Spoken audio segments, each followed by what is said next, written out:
wait, hold on a second. Welcome to National Trailblazers Professional Development live stream. Our guest presentator today is Dan Studebaker, highly acclaimed teacher of middle school computer science.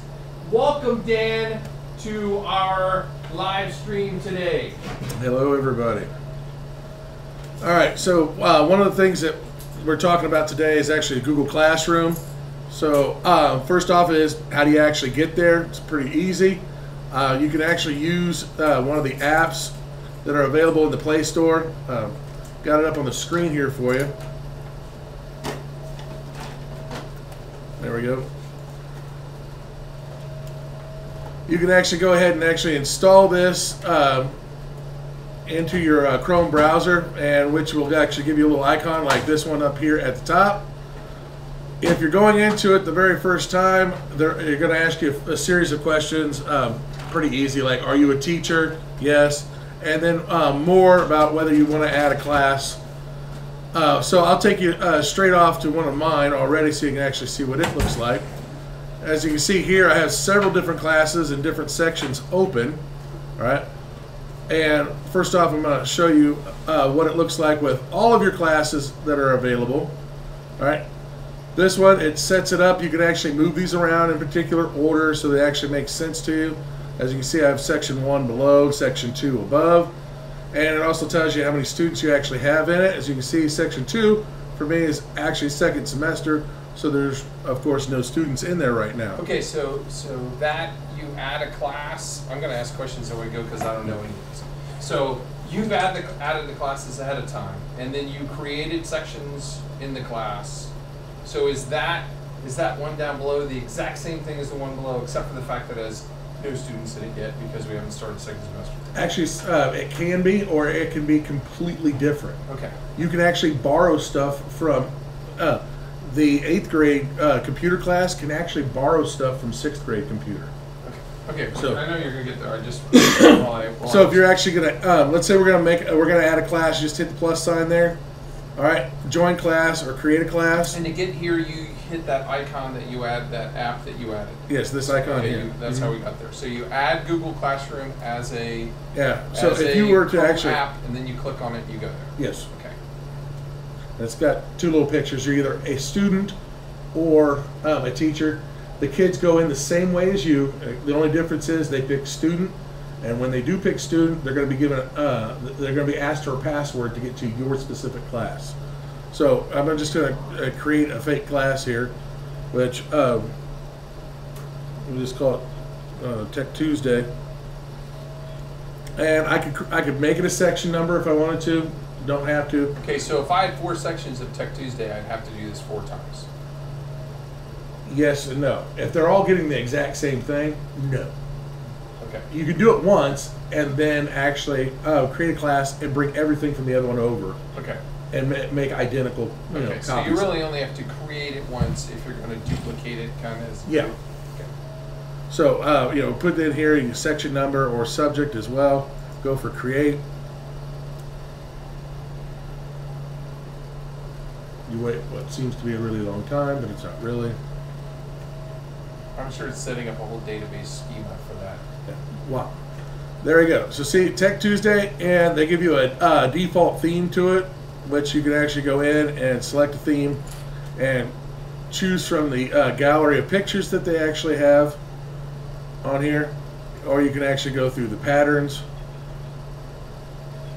Whatever floats your boat on it. Let's go with the Spiderweb. Then under this, you actually have 3 different tabs underneath this one. Stream, student, and about. About is where you would actually put files that you want the kids to actually have access to, or you could put websites that you want them to. So about is kind of resources. Yes. So see if I click on this one here.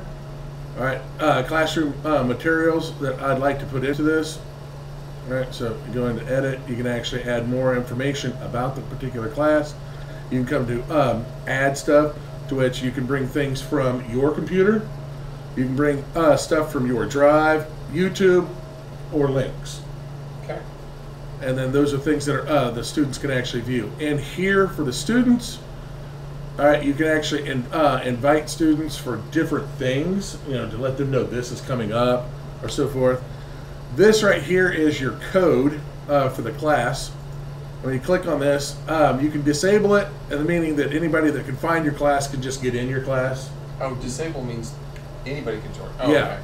All right. You can reset it if you don't like the particular combination of numbers You and don't like the letters. word suck being hidden in the code. Right.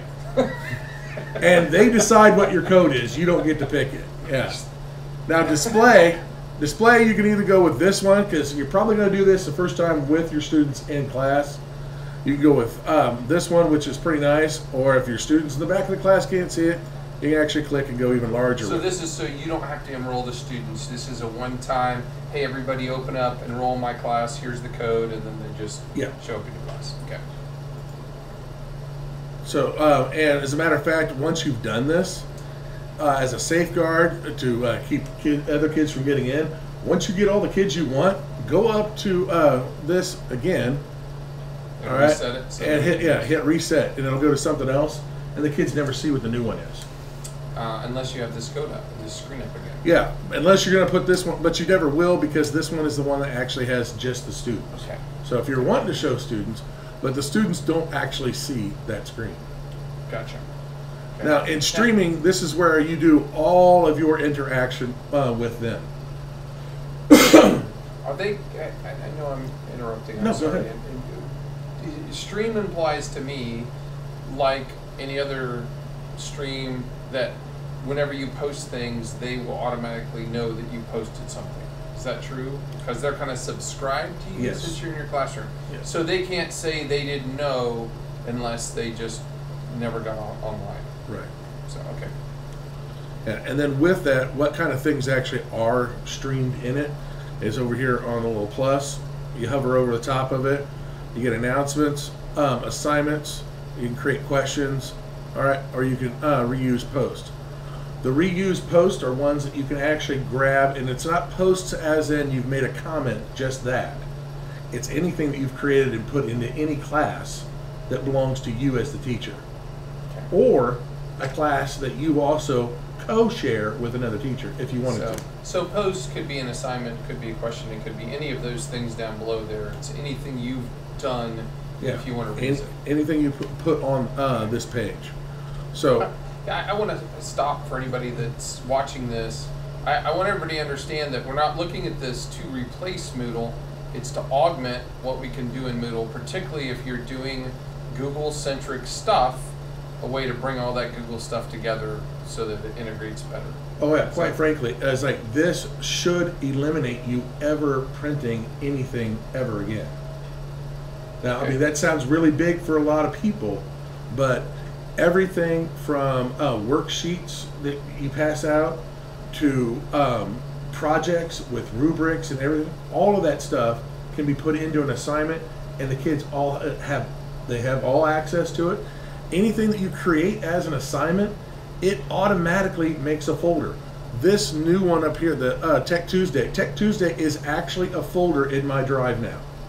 It automatically puts it in there. And when kids actually complete an assignment and they turn it in, it puts it in a special folder in that class under the name of that assignment for you.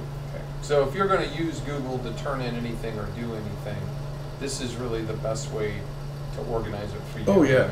And the nice thing is that it's not a share. When you actually create the document and tell them to go in and do the work to it, all right, you don't have to ask for them to share it to you in order for you to view it. You can view it 24 hours a day, 7 days a week. Because they created it out of your class. Right. Okay. And you can put comments, in it. You could even assist them, with bringing in materials, to help in the project. Okay. I'm sorry, I keep asking you questions. Now, under this, as like first one, we'll just go through is an announcement. Announcements are pretty basic. It's just things that you might want to let them know about class and so forth. This also, just like over on the About area, has connections to files from your computer, from your Drive, YouTube, and links as well. So that's kind of like, and I'm trying to equate it for anybody else, that's a Facebook post. Pretty much, yeah. And do they always, kind of the most recent's always on top kind of thing? So Yes. that if they want to know what the most current thing you did is, they just look and then they scroll down for older things. Yes. Okay. And you can actually move them around too if need be with them. And you can actually attach topics to them on here. You can create topics so that if they need to, and say that we're talking, this whole week is about, Project X, all right? Project X happens to be a topic. This will actually locate everything in a category called, or a topic called Project X. So if you just click on Project X from streaming, so like if I go here, this one I'll say. I'm going to call that a hashtag then. Right? Yes. Is it kind of a hashtag on something so that anything you say is related to that project are linked together then? Yes. Is that, okay. Yeah. So like, there we go, welcome to class. All right, and I'm gonna go ahead and post this guy. Now that it's up there in the stream, all right, if I come down over here, see the topics? All right, now under the topics here, I can rename it if I want to or delete it. But if I click for just this, only, as you can see, only the stuff related to Project X will actually show up. That's really neat. I think a hashtag is a good way for people to think of that, because then it's linking all those things together, like you do if you have a stream on Facebook and Yes. Twitter actually would be. Very good. And then, of course, if you want to get back to the main page, just use your arrow. Takes you back to the streaming page. Okay. All right. Now, next thing is if you wanted to go with an assignment, all right, we could. Oops. So, just being generic here, calling it assignment 1, all right, and it's like for what class? At this point, I could actually make it for Tech Tuesday and any other class that I actually have. It will simultaneously put it out to those classes. So if I actually go up here, click the little arrow, all right, I could also pick these other classes to go along with it. Is that why you color-coded things the same, so you'd know if you're doing it for 8th grade, you can put all the purple ones one time? Okay. That's why I chose color coding. Well, that makes sense. The patterns and stuff like that. If you have 4 algebra classes, you color them all the same, and you know I'm going to post that to all 4 of you. And okay, go ahead and finish the assignment because I kind of want to see that. And then actually, in those particular ones, here's where you can differentiate. When all the kids are actually in there at that point, you can actually go through this, and right now it says all students, but if you click this arrow, when students are actually in it, you can pick individual students to have it. So you can make groups. Yes, you can. You can make. Now the thing is that it doesn't group like Moodle does. All right. Can you create groups of students, or do you have to individually pick every time? You'd have to individually pick for each assignment. You have to submit that to Google. Yeah. If you want to make groups. Because I mean, really, that's one thing I could actually look up. If they had it so that you could make groups, then you could do sections and only have one 8th grade class and have your. I would think. Anyway. Yeah. I want to kind of see what. Instructions here. Basically, you can type. Pretty lengthy instructions if you want to. Can you drag and drop a whole word thing in there? I mean, how much? You can, but I wouldn't suggest it. If you're going to actually go for a full-on rubric with it, then you do attachment. You do it as an attachment. All right, and that's what I'm using actually in one of my other classes. And because I was wondering how you format, but I guess that doesn't make sense. Why would you put all that there? You'd attach it to a real set of instructions that either you upload or. Because the nice thing is that if you do your instructions that way using a Google Doc, if for some reason you need to change those instructions, when you change it in your Google Doc, it'll change it over here too. Okay. So it's a live document basically. And you'll see why, what it actually does with that. So nobody can you can't lose it, type of thing. Right. Well, I'm just thinking my rubrics. I upload rubrics into Moodle, and then I'll be in a project and say, I forgot to put this on the rubric. And if it was a live document, I could literally make the changes while we're sitting there as opposed to trying to remember later to download the Word article, update the Word, turn it back into a PDF, upload it back into the assignment. So yeah, because you normally make it a PDF so people can't mess with it, right, and you can already do that in this. okay. So Well, I mean, if I had them as, even if I used it as an embedded Google Doc in Moodle, then it would be accessible from both places and still be live. Yep. So, okay, so that's why instructions are optional, because you can have all these other ways that you can deliver. And you can keep on, as far as attachments and stuff that you want to add to this, you just keep going and going and going. And then again, topic, you could connect it with whatever hashtag or whatever topic you had going right there. Yeah, so I do that, it'll actually go. And is the due date just to make it show up on a calendar? Does it have actually any yes, effect on you it? actually have in your Google, I saw it on the stream. I saw the calendar on the in your Google Calendar, you now have a Google Calendar, or at least I have a Google Calendar now that actually says Tech Tuesday on it. Until such time as I actually delete the class. I'm going to put down a question for later. Now, with this, of course, the due date, it's kind of nice. You go through this one, and you actually get to pick on a nice physical calendar that moves, So you automatically know if sometimes you write you type it in the numbers, and what do you know? You actually assign something that's due on Sunday. Nothing wrong with that. Yeah. Nothing wrong with it. Yeah, because you're online now, So you can go with those ones, with that, like I said, to show you, right? And this is accessible in different ways, but since you're actually doing it through Google, you might as well pick something out of Drive. All right. If I was in my Drive, I'd go down to my class. See Classroom right here. Classroom is where all of your Google classes are actually housed. All the stuff. Good. Yeah. So, and there's separate folders in there. So I'll open that one up. You can see there's Tech Tuesday, which we just created a little bit ago. All right, and here are my other classes. So I could actually pull something in from another class if I wanted to for this one. But if it was a Tech Tuesday, it would be located in here. I don't have to bring it from here, all right? But it's a good way to actually keep things organized, If you linked it into Tech Tuesday from another class, would it be copied to there too? So to that particular folder? No. Okay. I didn't know if it would just replicate it into there and say you're using that here too. Yeah. Okay.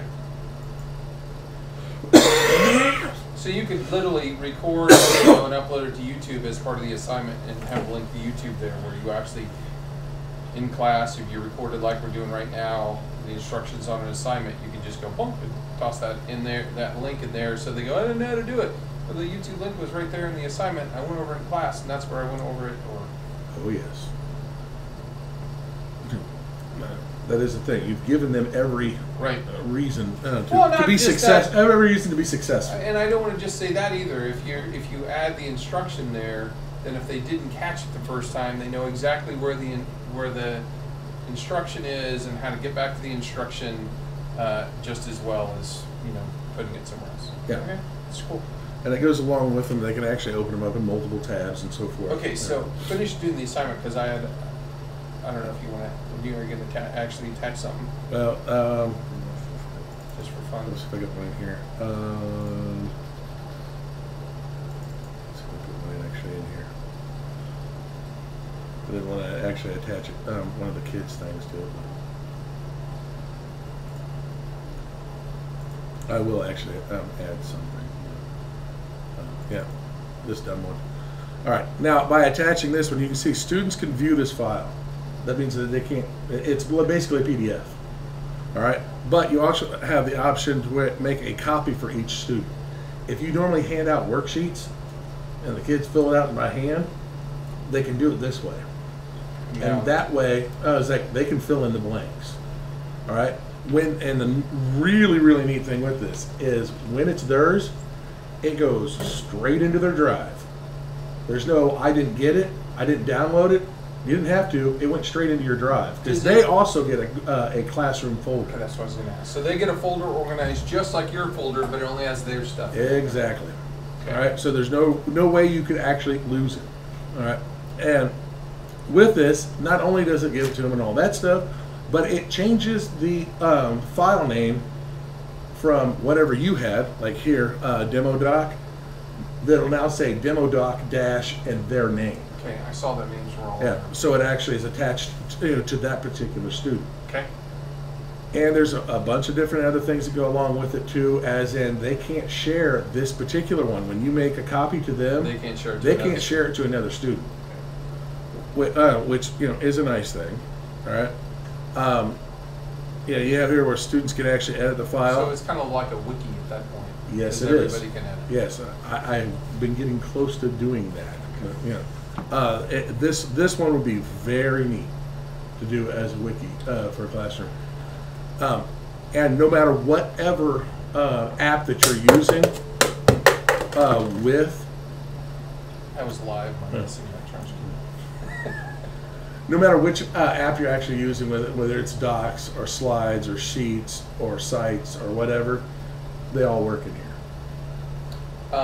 If you say student can make a copy, can they also then download that copy as to a Word document? I mean, if you shared a Google Doc, could they download it as a Word doc like you can with any other Google Doc and work on it that way and then re-upload it if they wanted to? Yeah. Okay. Now on this one is like for the one where I say make a copy for each student, all right, or the view or the edit.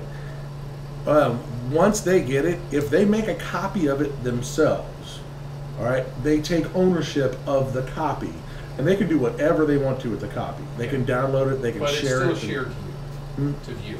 Yeah, Okay. but not the actual copy. Oh, When okay. you make a copy of somebody else's, you don't have any control over Okay, it. so if you say students can view file and they make a copy into their drive, you can't see that. Right, So you really want to make a copy for each student so that you continue to have access. right. Which they can still make a copy of. That you wouldn't have access to, but that's not your fault. No, but you can also say if it doesn't have the tag with your name on it, I don't even grade it. Right. Well, it gets too confusing. Right? The same Oh, thing. yeah. Before I ever tried it this way. Okay, so then as you're making this assignment and you hit assign, how do you grade that? Is that am I getting too far ahead? No, that's fine. So this goes through now. Well, slightly. Now, if you're going to assign it, if you're ready to roll on this and you've got everything that you like and you go, this is good, you can still edit once you've assigned it. All right, but there's you can't shut it off per se. You can't say, oh wait, we're Once going you to put it out, it's out there. yeah. Okay. And is there like assigning points to things, like, or is there no grade book in this? Like when I assign this, like let's say is there a way to say how many points it's worth? Yes. Or, Yes, but it's on the back end. It's not here. Okay. No, not here. Okay. So like here, I'm going to go. Yeah, I could schedule it to come out on a particular date if I want to. Oh, so you can make it so it comes out later. Yeah. Okay. Or I can just stop that. I could. Just hit the assign button. All right. I could assign it, or I could save it as a draft and come back and finish it later. All right. And if by chance you do it, you don't like it, and you try to make changes and this, that, and the other, it's a living document. It's a living assignment. You can make changes on the go. For the But you most can't part. delete it later? You can delete it, but once it's deleted, it's gone. Okay. All right. Share. The thing is it stays up. Okay. So let's go. I'm going to say that this thing's been assigned. All right. Now that we have Okay, this, so now it's right there, and kids can. Is that how kids will see it too? Just like that. Just like it's this. There, it's connected to Project X. They can click on the demo doc, and it would just would it open in a new tab, or would they lose where they're at? like here for this one, you see, Okay, so it up a opens new in a one. new tab. Okay. Yeah, so that they can actually mess around, with this, or if they're supposed to read it. Now, if you're a student in this, all right, and let's just say that you're finished with it, they actually get a tab to actually Say submit. complete. Yeah, to submit. It's a turn in. So, like for this one, it will be up over here. There's a blue one that says turn in. They could click straight off of that one, or in here there'll be one here for them to turn in. Once they turn it in to you, they can't modify it anymore. If they want to modify it, all right, they actually have to unsubmit it. But now, if you've graded it already, all right, the grade's there. Now, if they unsubmit it and then resubmit it, it will send you an email telling you that they've done this. Okay. You know, and you need to go back and look at it. So for this one here, of course, you're going to add class comments Now, to it. yeah, is that only you can add class comments, or can do students have the ability That's to comment up too? to you back here, all right? As students can post and comments, you can actually, students can only comment, only teacher can post and comment. Okay, so you can basically quiet the class and only make it so Yeah. only you can do stuff. Mm-hmm. Although reduce student interaction by doing that, but then It'll- also yeah, reduces it'll- student stupidity. Yeah, it all depends on if your class is, you know, ready for Sure. something like that. Yeah. Gotcha. You know. But back into the stream, if I was going to go in to grade one of these, you can click on either one of these, depending on which one you're interested in. It'll put that group at the top, but I don't have any kids in this one. Right. Actually, show them my other classes. Probably shouldn't, since it's on YouTube right now. I mean, unless you think we need to, and then I could I No. can cut out that later. I can't. There's no way for me to hide names. That's why when I do it in Moodle, I change all the names of all the kids. Well, over here, this is where you go to grade it. So I picked the ones that were done. You can see done and not done. You can actually go through and also select them by that. They'll categorize it. You'll have a list of students that are over here. Also pictures the student's name along with whatever they've actually picked as their little Do icon. they have their pictures in Google? These ones are ones that they've selected themselves through Okay. Chrome.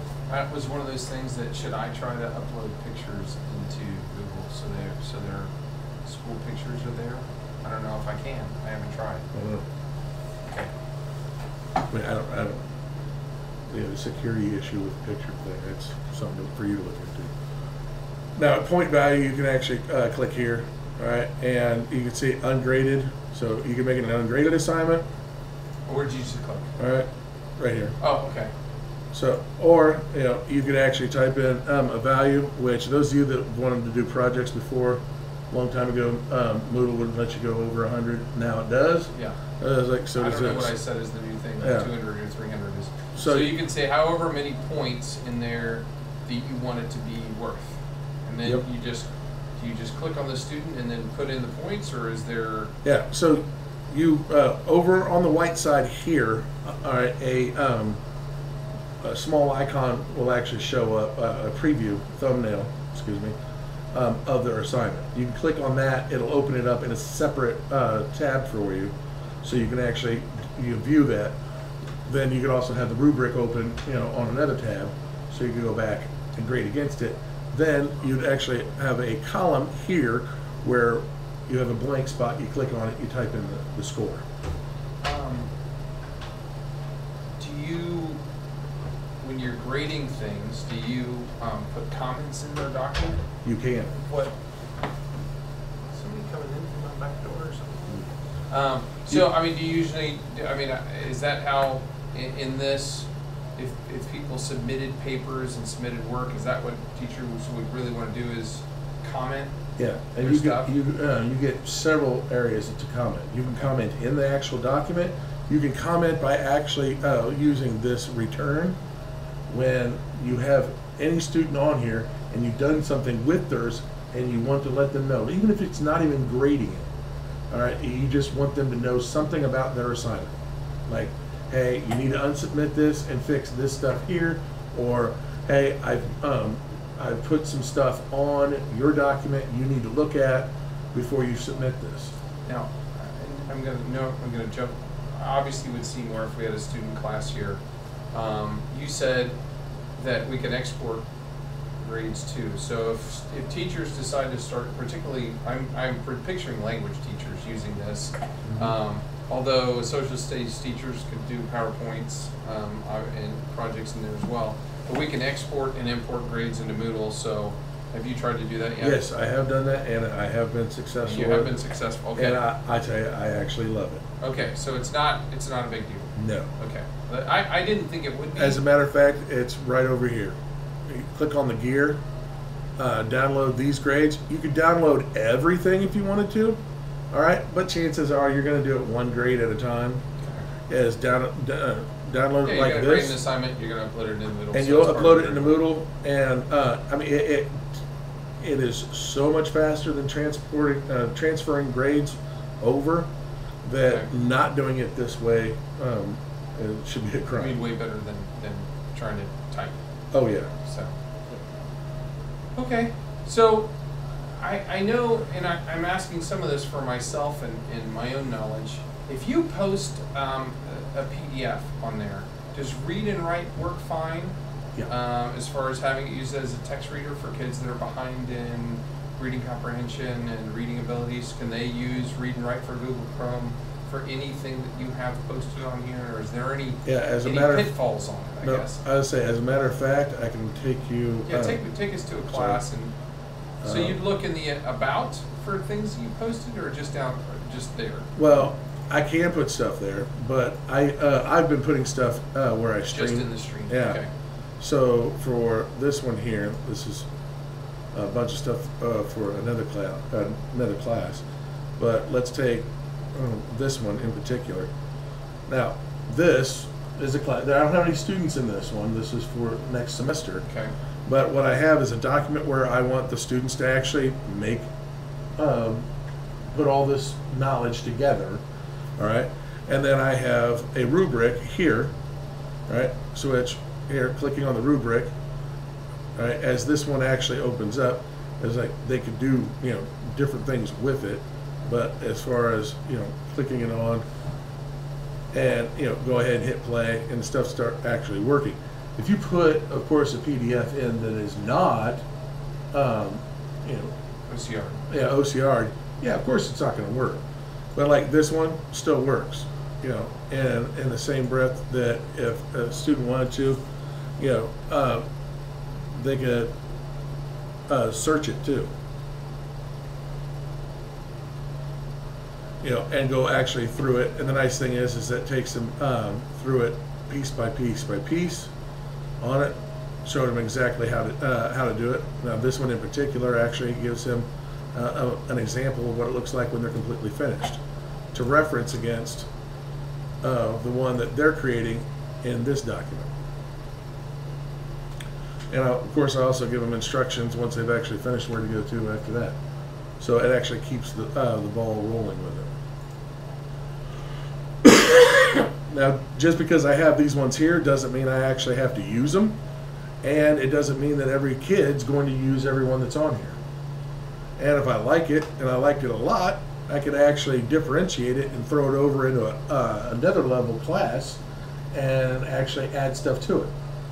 Because once I actually take it from here and move it over to another class, I can put more things on it. Now what? I may be breaking up your train of thought here because I keep asking questions, but when you were helping Ms. Ballman with her thing, what particularly were you helping her? Oh, is actually creating a close statement worksheet. So, oh, okay. Yeah. So but the closed statement for a lot of kids would be, here's the blank, I'm just going to type it in. On here, you could actually put it in and speak it in. So if you have students who actually, for one reason or another, function more at speaking the answers than writing the answers, all you'd have to actually do is you put a document like this one in, and if I go into edit this one, because see this one I said can view, all right, and now that they can actually edit, all right. It doesn't make a copy for them this way, but if there's nobody yeah, there anyways. But if I could actually say, well, I want to get rid of that one, and I got a better one in mind for this particular class.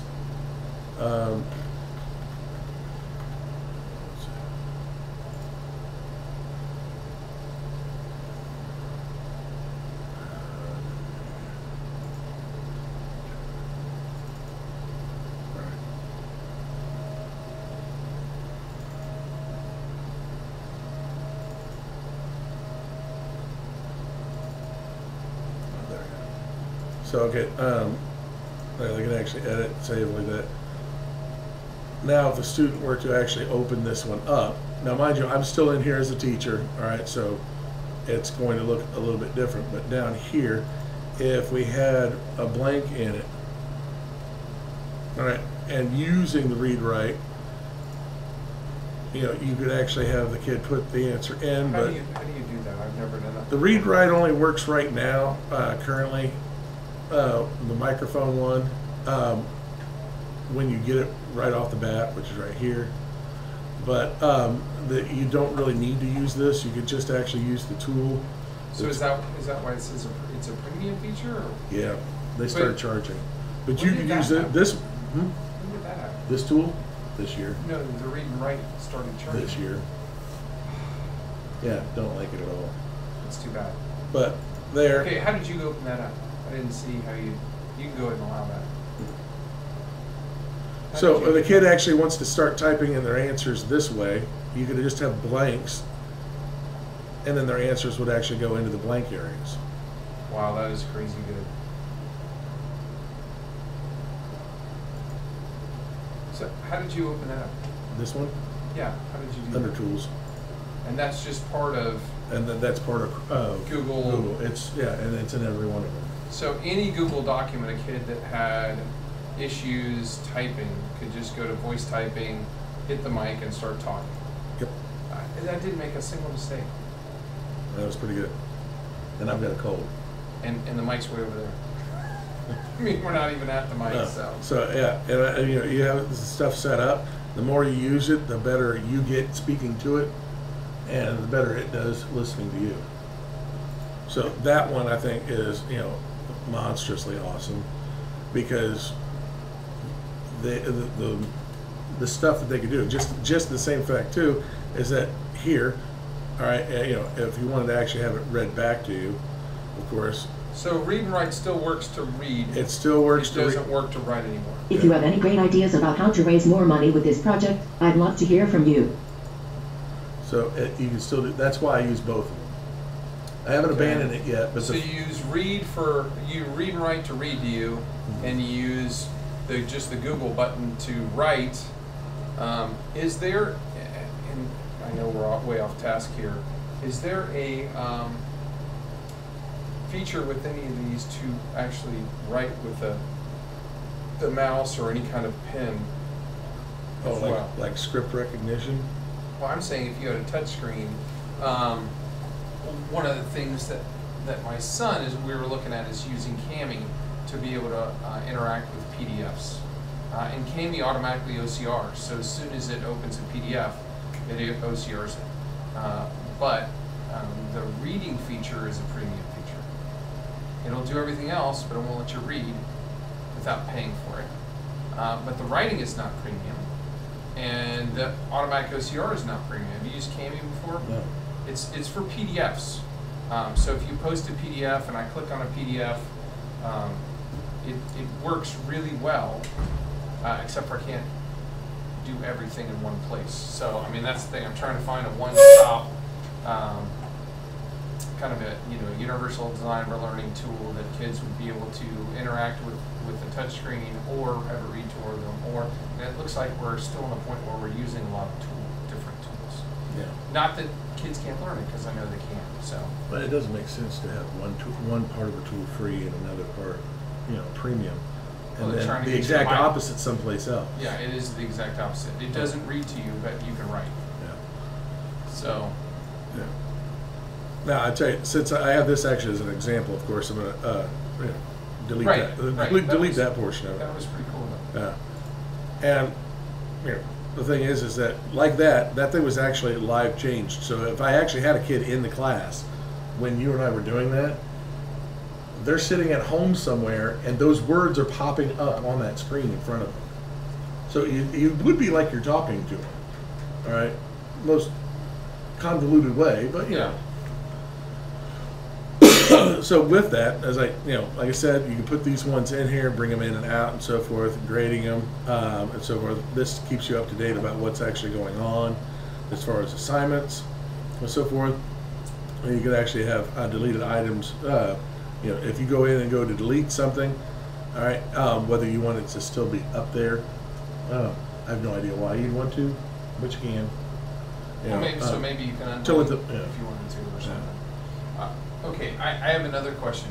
So if you use this for projects, for writing and maybe a project-based learning assignment or something, you end up, where's the calendar at? Let's go back to the... Oh, yeah, it's in the About area here. Okay. All right, the calendar. Have you tried to link that into Moodle so that whatever you do here automatically shows up in your Moodle calendar as well? No, but I actually have embedded the Google Calendar on Moodle. Right. Thompson has it embedded on her front Well, page. you know, one of the things that Moodle does now, it lets you link to a Google Calendar, so every single time I make a change on my Google Calendar, it's on my Moodle calendar. Did not know that. It's new feature with 3.1. Sharing is caring.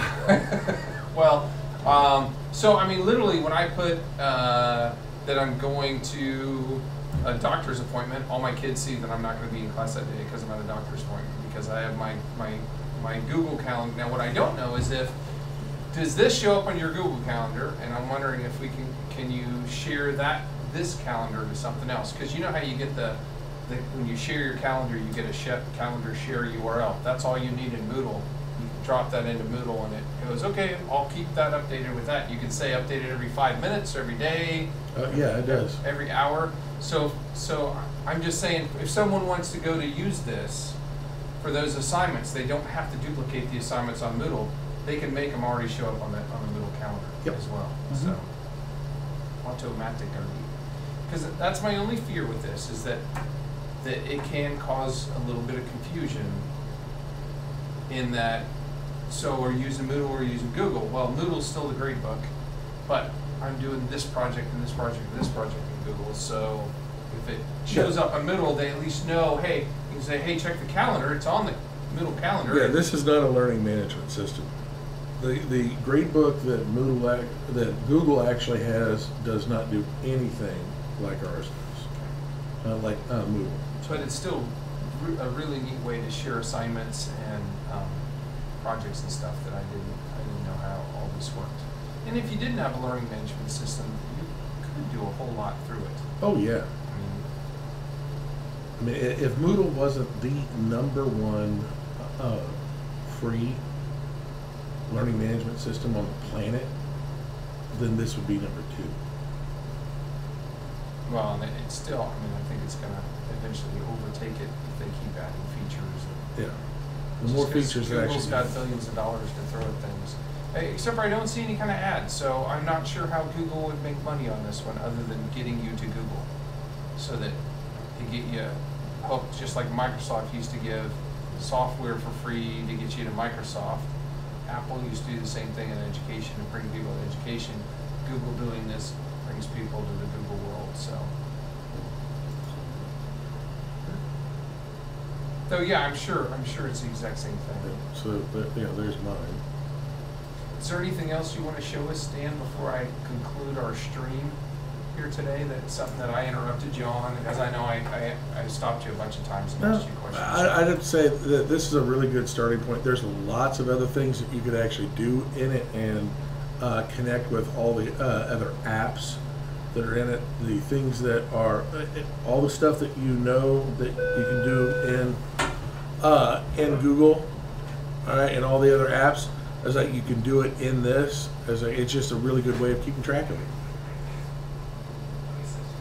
It's like that way you have everything in a more centrally located area, updating things from one year to another as far as projects is a lot easier than if you're one of those people who have taken Word documents and uploaded them to Moodle for rubrics and stuff like that, and then you got to take that one down and put one back up for the next year because you've changed things.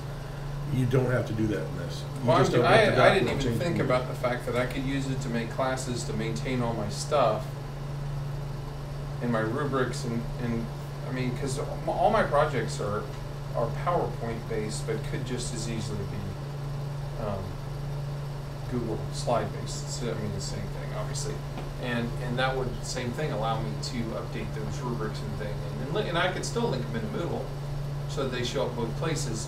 I need to think more about doing some of those things easier to maintain and easier to keep live on YouTube, I mean on Google, plus then it saves space on Moodle. Yeah, because when you get to this, you go to that actual assignment, itself.